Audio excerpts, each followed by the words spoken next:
Welcome back. Okay, let's dive into this. Today, we're unpacking a really fascinating 2,500-year-old Buddhist explainer from Savækkha. It's a text called the Okkha Sutta. And let me tell you, it completely flips our standard everyday understanding of value, generosity, and what it actually means to give. We're going to see exactly how this ancient discourse radically redefines the entire scale of human action.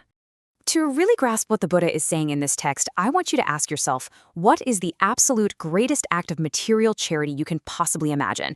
I mean, think of massive philanthropic wealth. Imagine funding entire hospitals, feeding thousands of people, or, just giving away billions of dollars. Try to hold that image of immense, tangible generosity in your mind, because that is exactly the foundation for the ancient thought experiment we're exploring today. Section 1. 300 Cauldrons, the Scale of Giving in Ancient Savatthi.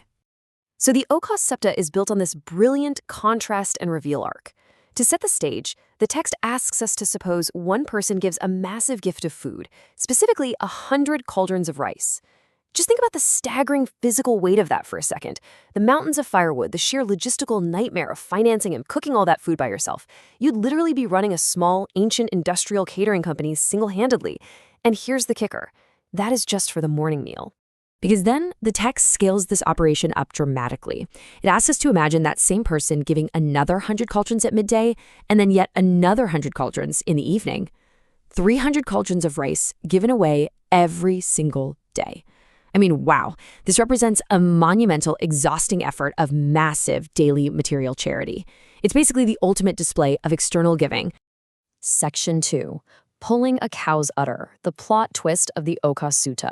Now, what's really interesting about this slide is how it pivots to the striking, microscopic alternative the text offers.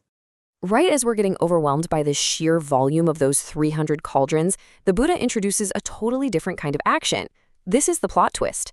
The text introduces someone else who performs an action, and in Bhikkhu Sujato's brilliant translation from the original Pali, the duration of this action is described with this wonderfully specific ancient agricultural metaphor, even just as long as it takes to pull a cow's udder.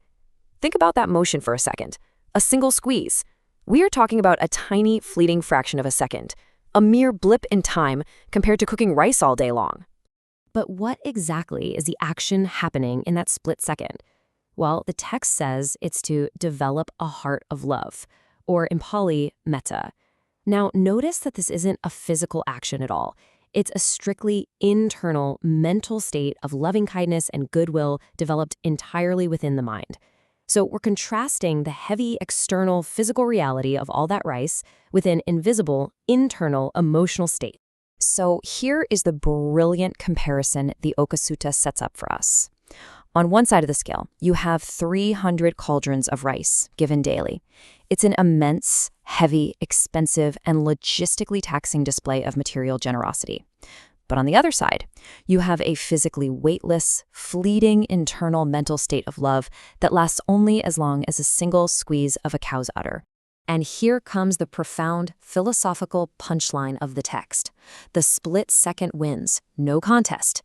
The Buddha actually declares that developing a heart of love for that tiny fraction of a second would be more fruitful than giving away those 300 cauldrons of rice.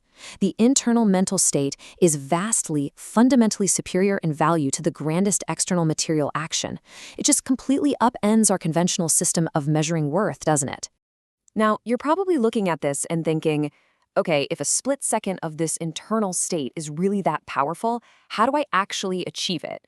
So how do we train for this? That's the logical follow-up question, right? And it eagerly bridges us from the philosophical thought experiment of the cauldrons directly into the practical instructions provided in the text. Section 3. The Heart's Release, an Ancient Blueprint for the Modern Mind.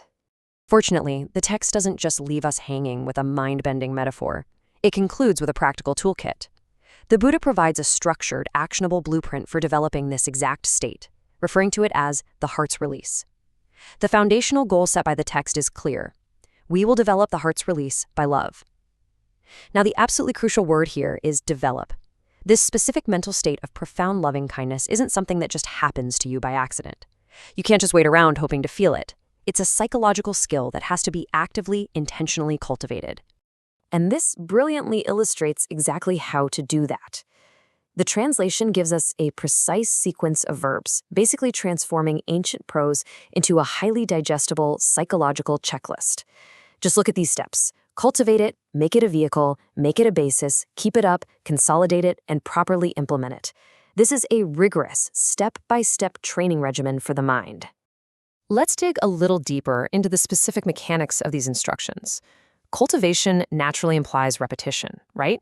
Like you're treating the mind like a garden. But what I find truly fascinating is the idea of making this love a vehicle and a basis.